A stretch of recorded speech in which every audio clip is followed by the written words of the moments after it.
Assalamualaikum warahmatullahi wabarakatuh. Baiklah, kami dari kelompok 4 akan mempresentasikan hasil diskusi kami tentang agresi Belanda 1.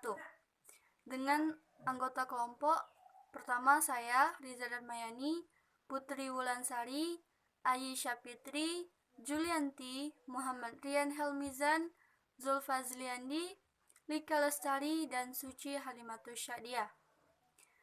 Baiklah, pertama, agresi Belanda 1 ini dimulai dari akhir kemerdekaan kita pada tahun 1945. Proklamasi kemerdekaan tak serta-merta membuat Indonesia aman dari ancaman pihak luar. Contohnya banyak sekali pertempuran yang terjadi dari pihak lain atau kelompok yang tidak menginginkan kemerdekaan Indonesia. Begitu pula dengan Belanda. Belanda yang didukung penuh oleh kekuatan sekutu melakukan banyak sekali pertempuran seperti di Bengkalis ataupun Indragiri Hilir untuk mempertahankan kedaulatannya agar Indonesia ini tidak merdeka secara menyeluruh. Sehingga pertempuran ini tidak dapat dihindari sama sekali dan membuat pertempuran antara rakyat Riau, terkhususnya Indragiri Hilir dan Bengkalis tadi bertempur melawan Belanda. Pertempuran yang terkenal adalah penyerangan ke Tanjung Kilang, Pulau Duri, 20 Juli 1946. Tempat ini merupakan pos motor-motor patroli Belanda berkekuatan tentara 1 peleton yang bila-bila masa bisa menambah kekuatannya dari Tanjung Batu ke Kepulauan Riau. Dari pulau ini pula mereka senantiasa berpatroli yang menghambat perlayaran di Indragiri, khususnya dari dan ke Singapura. Tokoh pejuang yang muncul dalam peristiwa ini antara lain Kapten Mukhtar dan M. Boya. Menurut Muhammad Lutfi dan kawan-kawan, banyak pertempuran yang telah diperlihatkan oleh rakyat Riau dalam melawan Belanda, terutama setelah 27 Juli 1947, yang mana selain memperkuat patrolinya di sepanjang pantai timur, yaitu antara Panipahan hingga ke Kuala Enok, Belanda juga melakukan blokade terhadap muara-muara sungai penting seperti Siak dan Indragiri. Tercatat pertempuran seperti di Tanjung Datuk selain konfrontasi di Perigi Raja, Tanjung Layang, Sungai Belah, dan Kuala Mandah. Belum lagi tembak-menembak di Pantai Bengkalis, Selat Panjang, Tanjung Samak, Tanjung Labu, serta di Ketam Putih.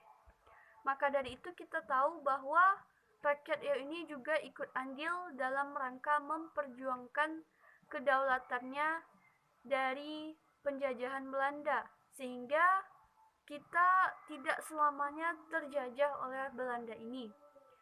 Pada bulan November 1945, Riau sudah memiliki Badan Keamanan Rakyat atau BKR yang dipimpin oleh Letnan II Hasan Basri. Badan ini terdiri atas 3 batalion, yakni Pekanbaru dipimpin oleh DI Panjaitan, menyusul Arifin Ahmad memimpin batalion Bengkalis, sedangkan Toha Hanafi memimpin batalion Indragiri. Alhasil, Riau tidak dapat dikuasai Belanda pada masa agresi 1 tersebut, sebab kemerdekaan yang diperjuangkan dan diterima masyarakat Riau diiringi dengan penyusunan berbagai kekuatan rakyat sejak awal. Malah, sebelum pertempuran-pertempuran tersebut terjadi, berbagai kekuatan militer Riau sudah terkonsolidasi. BPR sebagaimana secara nasional tidak bertahan lama sebab digantikan dengan TKR atau disebut juga dengan Tentara Keamanan Rakyat. Untuk Riau, TKR dinamakan dengan Resimen 4 dan dipimpin oleh Letkol Hasan Basir.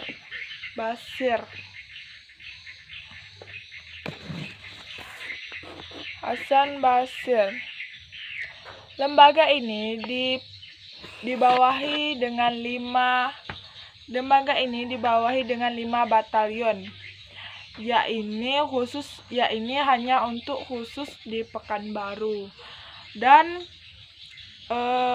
terdapat 3 batalion, yaitu pertama yang dipimpin dengan Mayor D.I.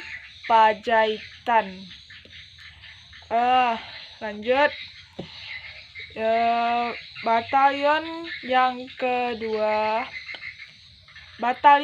keempat itu dipimpin oleh Usman Pohan. Dipimpin Mayor Usman Pohan. Ditambah Batalion Arteri 5 dipimpin oleh Mayor Ali Rashid. Dipimpin oleh Ali Rashid. Batalion lain berpusat di Bengkalis. Batalion 2 dipimpin Mayor Arifin Ahmad. Disusul dengan Batalion 3 yaitu Rengat dipimpin Mayor Yusuf Nur. Sekian dari saya, terima kasih. Assalamualaikum warahmatullahi wabarakatuh. Tak hanya berkaitan dengan perubahan struktur, TKR senantiasa diperbaharui, malahan sampai pada nama. Tanggal 7 Januari 1946, TKR merupakan singkatan dari Tentara Keselamatan Rakyat. Tapi 2 pekan kemudian diubah lagi menjadi Tentara Republik Indonesia atau TRI. Berkaitan dengan itu pula, komposisi pemimpinnya pun berubah. Misalnya, semula Arifin Ahmad menjadi komandan di Batalion Bengkalis, dipindahkan sebagai komandan Batalion 4 di Pekanbaru bersama D.I. Penjahitan sebagai komandan Batalion 1 di Pekanbaru.